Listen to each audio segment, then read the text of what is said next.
उत्तर प्रदेश को उत्तम प्रदेश कैसे बनाया जाए, इसके लिए मुख्यमंत्री योगी आदित्यनाथ हर वो प्रयास कर रहे हैं जिससे उत्तर प्रदेश को उत्तम प्रदेश बनाया जाए। मुख्यमंत्री योगी आदित्यनाथ ने निर्देश दिए हैं कि यूपी के जितने भी जिले हैं, उन जिलों में जितने संप्रभुत व्यक्ति हैं, समाजसेवी हैं या बुद्धिजीवी हैं, उनसे सुझाव लिए जाएं कि उनके जिले में, उनके क्षेत्र में क्या बेहतर से बेहतर हो सकता है ताकि उनका जिला बेहतर बने। हम मथुरा के रहने वाले हैं, आखिर मथुरा में क्या बेहतर हो सकता है, इसके लिए भी अभी न्यूज़ ने लगातार जो बुद्धिजीवी हैं, समाजसेवी हैं, संप्रभुत व्यक्ति हैं, उनसे संपर्क किया। अभी हमारे साथ मौजूद हैं अमरनाथ शिक्षण संस्थान के प्राचार्य डॉक्टर अनिल वाजपेयी जी। सबसे पहले आपका बहुत बहुत स्वागत है अभी न्यूज़ में जी। मथुरा में क्या बदलाव हो सकता है जिससे मथुरा भी उत्तर प्रदेश के उत्तम प्रदेश में क्रम में शामिल हो जाए? सबसे पहले तो मैं अभी न्यूज़ ने जो ये पहल की है तो इसका मैं भूर प्रशंसा करता हूँ। हार्दिक साधुवाद, शुभकामनाएं, क्योंकि मीडिया जो है वो समाज को जागृत करता है और योगी जी के अभियान को भी अगर सफल होना है तो मीडिया की बहुत बड़ी पहल होगी।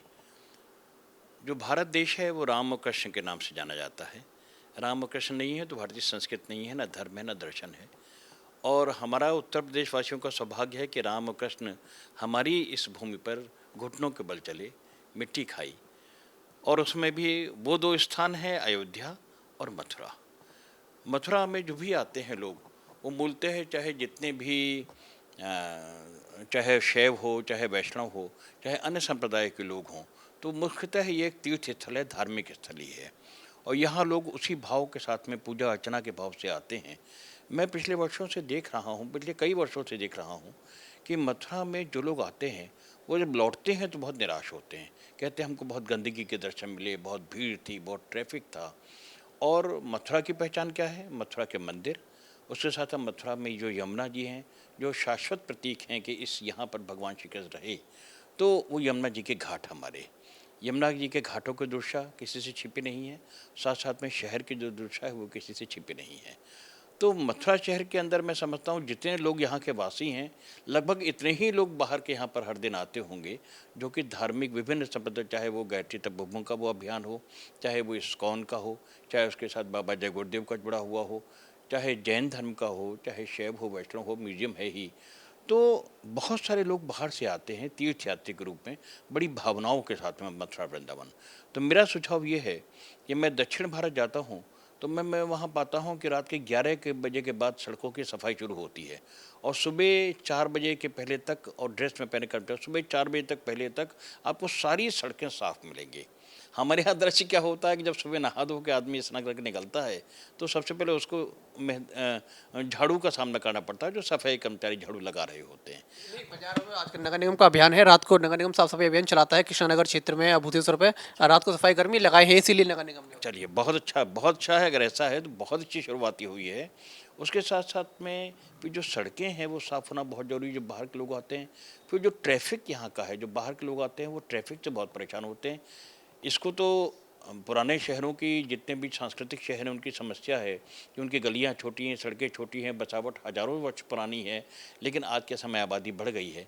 तो ये सामना तो अन्य शहर कर रहे हैं, बड़े जो विकसित नए शहर हैं, और हमारा तो सांस्कृतिक शहर है, लेकिन हमको उसके भी तरीके खोजने होंगे। चाहे दुकानों के हम आवर्स बढ़ाएँ, या रात के समय दुकानें खोलें कि रात के समय देर रात तक दुकान खोल सकते हो, ताकि वो ट्रैफिक कम हो हमारे यहाँ के अंदर।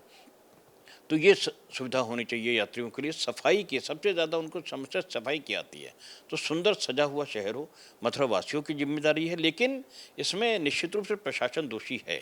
आप देखिए, मेरे जन्म के बाद से 5 वर्ष से जब से मेरी याददाश्त से जाना शुरू किया, चाहे भूतेश्वर का पुल हो और चाहे वो बस स्टैंड का पुल हो, आज तक वो समस्या हल नहीं हुई। हर बारिश में वो तालाब बनता है।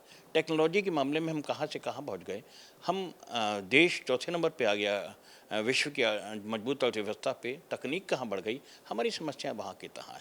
तो ये नागरिक नहीं कर सकते, इसको तो प्रशासन को ही करना होगा। और तकनीक का बहुत बड़ा सहारा आज है, बहुत सुंदर कार्य प्रशासन करा जब योगी सरकार आई है, लेकिन इस दिशा में ध्यान देना जरूरी है। मथुरा नगरी में सरकारी ओर से योजनाओं के लिए धन भी बहुत आ रहा है, लेकिन क्रियान्वयन में और तेजी लानी होगी। इसके साथ साथ मथुरा के घाट बड़े गंदे हैं, यमुना गंदी हैं, वो समस्या केवल मथुरा की नहीं है, वो तो पीछे से समस्या है कि आदमी आचमन नहीं कर सकता। लेकिन साथ साथ घाटों की सुंदरता तो हम कर सकते हैं। तो बंदरों की समस्या, जो घाटों की गंदगी है, उसके लिए विशेष रूप से कोई अलग दल बनाया जाए जो निरंतर घाटों को साफ रखे। यहाँ मैं कहना चाहूँगा कि मध्य प्रदेश सरकार ने बहुत काम किया है। आप कहीं जाइए, कभी आप नर्मदापुरम जाइए जहाँ नर्मदा जी का सबसे चौड़ा पाट है, आप पाएंगे वहाँ पर कि जाल डाले हुए बहुत सारी नावें हर समय दोने पत्तल उनको साफ करने में, पानी साफ करने में लगी रहती हैं और घाट पूरी तरह से साफ चमकता रहता है। थूकने तक के लिए जो है वो दंडित करते हैं, अगर कोई ऐसा होता है तो लोग नज़र रखते हैं, वहाँ पर ड्रेस पहने खड़े हैं। हमारे घाट ऐसे हो सकते हैं, लोग आते हैं इस आस्था से आते हैं कि हम आचमन करें, घाटों में जाएं, लेकिन वहाँ की गंदगी देख के बाहर तो बाहर के लोग, हम लोग जो यहाँ के वासी हैं, हमारा मन उससे जो है वो क्षुब्ध हो जाता है। घाटों की बात आपने की, लेकिन हम देखें तो अभी तक आप यही तय नहीं कर पाए कि आखिर कितने नाले जो है यमुना जी में गिरते हैं। नाले गिरेंगे तो बाकायदा गंदगी आएगी तो घाटों पर भी गंदगी दिखाई देगी। बात मैं करूं मथुरा और वृंदावन की, तो वृंदावन में अधिक विकास दिखता है क्योंकि श्रद्धालु उधर ज़्यादा आते हैं।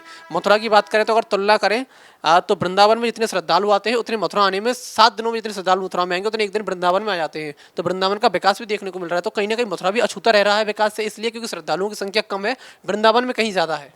हाँ, इसमें कोई शक नहीं है कि वृंदा, लेकिन वो जाते मथुरा होके ही हैं और आते मथुरा होके ही, मथुरा जंक्शन है तो मूलतः तो वो मथुरा में ही आते हैं। ठहरने की व्यवस्था यहाँ भी होती है, वहाँ भी होती है, तो मथुरा होके ही वृंदावन जाते हैं। जो कार से आते हैं, अन्य रास्तों से आते हैं, वो भी यहीं से लगभग होके जाते हैं। तो मथुरा में अगर ठहरते नहीं हैं तो मथुरा से होके तो जाते हैं, तो दबाव तो वही ट्रैफिक का है। फिर साथ साथ जो आता है वृंदावन, तो नाम जुड़े हुए हैं मथुरा वृंदावन। बाहर के लोग तो समझते भी नहीं कि इतनी दूरी होगी उनमें आपस में। तो जो यमुना है उसके घाटों की सफाई होना बहुत, और फिर हम आकर्षण के केंद्र तो बनाएं। हम एक केंद्र ऐसा करें कि भाई वहाँ बहुत सुंदर है, बहुत सुंदर मंदिर है, बहुत सुंदर घाट हैं। आपको था वहाँ यमुना जी का आचमन करना है तो आप विश्राम घाट जाइए और वहाँ पर जाकर हम, और उसके साथ साथ में लाइट एंड साउंड शो होने चाहिए। अगर विश्राम घाट जो है जहाँ पर के विश्राम किया था भगवान श्री कृष्ण ने कंस को मार के, या स्वामी दयानंद को बोध हुआ था, तो लोगों को तो नहीं पता। अगर हम लाइट एंड साउंड के माध्यम से इन स्थानों पर आकर्षण पैदा कर दें तो जो लोग वृंदावन में, एक शब्द होता है नाइट लाइफ, ये एक अलग अर्थों में बड़े बड़े शहरों के अंदर है। लेकिन मथुरा वृंदावन में यहाँ जब 8 बजे मंदिर बंद हो जाते हैं, अधिकतम 9 बजे तक मंदिर बंद हो जाते हैं, तो आदमी के पास में रात को 10 से 11 बजे तक भोजन करके परिवार के साथ में और कोई जरिया नहीं होता, उसके अंदर आना पड़ता है। अगर हम धार्मिक क्रियाकलापों के रूप में यहाँ की नाइट लाइफ विकसित करें कि रात के समय जो है वो लाइट एंड साउंड के शो हो रहे हैं, भगवान कृष्ण की लीलाओं पे घाटों पे हो रहे हैं, यमुना जी के किनारे हो रहे हैं, नाव पे बैठ के हो रहे हैं, तो बहुत सारे लोग इस आकर्षण के साथ में मथुरा आएंगे। मान ली विश्राम घाट का उदाहरण लें, भाई विश्राम घाट में स्वामी दयानंद को जो बोध हुआ था विद्यानंद के माध्यम से, यानी जो है, तो लाइट एंड साउंड शो के माध्यम से हमको आकर्षण के केंद्र पैदा करने होंगे। छोटे छोटे देश हैं, थाईलैंड वगैरह हैं, यहाँ पर आकर्षण के केंद्र पैदा किए गए हैं। यहाँ है कुछ नहीं, लेकिन हाँ कि ये है बहुत डेवलप, ये देखने जाओ उत्सुकता, वो उत्सुकता यहाँ अगर मथुरा में पैदा की जाए तो लोग आएंगे। वृंदावन आते हैं तो मथुरा भी आएंगे। आते हैं, लेकिन संस्कृति को बचाने के लिए जरूरी ये है कि जनता भी उस संस्कृति को सजो कर रखे। मथुरा की मैं बात करूं तो आजकल यमुना किनारे वेडिंग शूट होते हैं, कुसुम सरोवर हो तो वहाँ पे वेडिंग शूट हो जाते हैं, नाइट क्लब खुल गए हैं। तो ये कहीं ना कहीं संस्कृति को ठेस भी पहुंचाते हैं कि चल बाहर से आदमी आ रहा है सोचकर कि मैं वहाँ जाकर मथुरा की संस्कृति देखूंगा, लेकिन जो लोकल लोग हैं जो बाहर से आ रहे हैं, अब वो होटलों में जाते हैं, क्लब खुल गए हैं, रात को वहाँ पे नाइट पार्टीज होती हैं, घाट किनारे वेडिंग शूट होते हैं, तो ये कहीं ना कहीं संस्कृति को ठेस जरूर पहुंचा रही है। आपकी बात बिल्कुल सही है। ये जो नया पैटर्न रिलीजियस टूरिज्म का चला है, इसने चाहे हमारे बद्रीनाथ केदारनाथ से लेकर पहाड़ों से लेकर के और मैदानों तक, इसने एक नई तरह का उत्पाद पैदा कर दिया है, एक नई तरह का मिक्स कल्चर, अपसंस्कृति से, संस्कृति नहीं कहेंगे, धर्म के नाम पे आप अगर घूमने आ रहे हैं, उस भावना से नहीं आ रहे हैं, आप जाइए तो तीर्थ यात्री बन के जाइए। अगर तीर्थ स्थल पर जा रहे हैं, आप टूरिस्ट बन के तीर्थ स्थल पर अगर जा रहे हैं, तो फिर वो एक मिक्स्ड कल्चर है, आपके मन में कुछ और है और आप हैं दूसरे स्थान बनकर आते हैं। आप सोशल मीडिया पर रील देखिए कि अगर कोई वृंदावन गया, चाहे प्रेम मंदिर हो, चाहे वहाँ के बिहारी हो, श्री के जन्म स्थान हो, सबसे पहले उनकी रील बनेगी। वो खुद भी रील बनाते हैं, चाहे वो अपने जोड़े के साथ आए, तो वो तो टूरिज्म हो गया ना।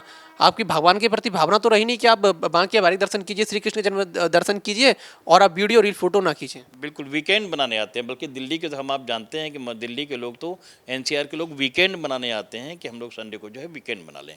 तो रील जो है कल्चर है, या अपने आप को मोबाइल से जोड़ना है, इसके लिए तो नागरिकों को जागृत करना होगा। मथुरा वृंदावन ने पिछले 2 साल से बड़ा सुंदर अभियान शुरू किया है कि जगह के लाउड स्पीकर्स लगे हुए हैं और उनसे भजन हर समय चला करते हैं या ओंकार की ध्वनि बजती है, तो बड़ा सुंदर प्रयास है। हमारे अवचेतन मस्तिष्क में वो भजन या वो वाणी हमारे अवचेतन मस्तिष्क में प्रवेश करती है। अगर हम जगह जगह पब्लिक अनाउंसमेंट सिस्टम के द्वारा इसके बात में भी जागृत करते रहें कि भाई यहाँ रील का उपयोग मत कीजिए, धार्मिक स्थान है, तो अंततः लोग इसमें जागृत होंगे। होता क्या है कि इसको अभी कोई टोक नहीं रहा है, लेकिन है समस्या बड़ी, जो निश्चित रूप से धार्मिक स्थानों का जो पवित्र स्वरूप था उसको नष्ट कर रही है। शराबबंदी भी होनी चाहिए कहीं ना कहीं मथुरा में। शराबबंदी तो हर हालत में होनी चाहिए, शराबबंदी तो, और ये भी बहुत अच्छा काम प्रशासन ने किया है जब से योगी सरकार आई है कि श्री कृष्ण जन्म स्थान क्षेत्र के पास से मांस मदिरा की अंडे की दुकानें हटी हैं, शराब की दुकानें हटी हैं, लेकिन शराबबंदी भी होनी चाहिए क्योंकि मथुरा एक धार्मिक क्षेत्र है और इनको उसी स्वरूप को विकसित करना चाहिए। अगर भारत को भविष्य में एक सशक्त सनातन राष्ट्र बनना है तो हमको इस रूप में विकसित करना होगा। लेकिन उसके लिए हमें कई कदम उठाने पड़ेंगे। बीते दिनों हमने देखा कि मथुरा के कृष्णानगर क्षेत्र में 2 स्पा सेंटर पकड़े जहां पर अश्लील कार्य हो रहे थे। इसके अलावा फिर छापा पड़ा भरतपुर रोड पर, तो होटलों में गलत काम करते हुए पकड़े गए। मथुरा के बीचों बीच 100 रोड पर भी पकड़ा गया। तो कहीं ना कहीं श्रद्धालु आते हैं इसलिए होटल खोल लेते हैं, होटलों की आड़ में, स्पा की आड़ में ये जो गलत कार्य हो रहे हैं उनको कैसे रोका जाए? देखिए, इसमें तो अमिताभ बच्चन की एक फिल्म मैंने देखी तो याद आता है कि अगर पुलिस ना चाहे तो चोरी तो दूर की बात है, बच्चे का खिलौना भी कोई नहीं छीन सकता। तो अगर इसमें ऐसा रोकना है तो ये तो प्रशासन और पुलिस को सख्त होना होगा। अपराध की वृत्ति हमेशा मनुष्य में रही है, अपराधी हमेशा रहे हैं, लेकिन जब जब प्रशासन सख्त हुआ है, आज भी तुम सख्त हैं।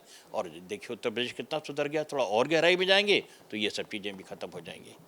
बहुत बहुत धन्यवाद आपका। तो सुधार करने की आवश्यकता है, सुधार की आवश्यकता हमेशा रहती है, चाहे हम कितने भी आगे चले जाएं, चाहे अपनी उम्र में कितने बड़े हो जाएं, चाहे किसी क्षेत्र में कितने बड़े हो जाएं, लेकिन सुधार की जो आवश्यकता है वो हमेशा भविष्य में बनी रहती है। सुधार की आवश्यकता अगर हमें करनी है तभी उत्तर प्रदेश उत्तम प्रदेश बनेगा। इसमें यही नहीं कि सरकार पर ही हम जिम्मा ठोक देंगे, सरकार खुद बनाएगी, नहीं, हमको अपनी भी जिम्मेदारी समझनी पड़ेगी। ऐसी चीज़ें छोड़नी पड़ेंगी जिससे हमारी धार्मिक भावनाएं आहत हों, हमारी ना हो, किसी और की हो। इसलिए हमेशा ये ध्यान रखें कि सुधार के साथ ही अपने कदमों को आगे बढ़ाएं और ये ध्यान रखें कि जो हम कर रहे हैं वो नैतिक तौर पर ठीक है या नहीं। फिलहाल के लिए इतना ही। अपने सहयोगी आकाश शर्मा के साथ मनोज भारद्वाज, मथुरा। हर समस्या का समाधान आपके अपने शहर वृंदावन में पतंजलि वेलनेस का महाअभियान। वात्सल्य ग्राम परिसर में मोटापा, बीपी, शुगर, जोड़ों का दर्द, थायराइड, अस्थमा या माइग्रेन, अब इलाज होगा नेचुरोपैथी, आयुर्वेद, पंचकर्म, फिजियोथेरेपी और कोलोन हाइड्रोथेरेपी जैसी आधुनिक व प्राकृतिक चिकित्सा से। आईपीडी और ओपीडी दोनों सुविधाएं उपलब्ध। पतंजलि योग पीठ की सभी सुविधाएं अब वृंदावन में। आज ही संपर्क करें।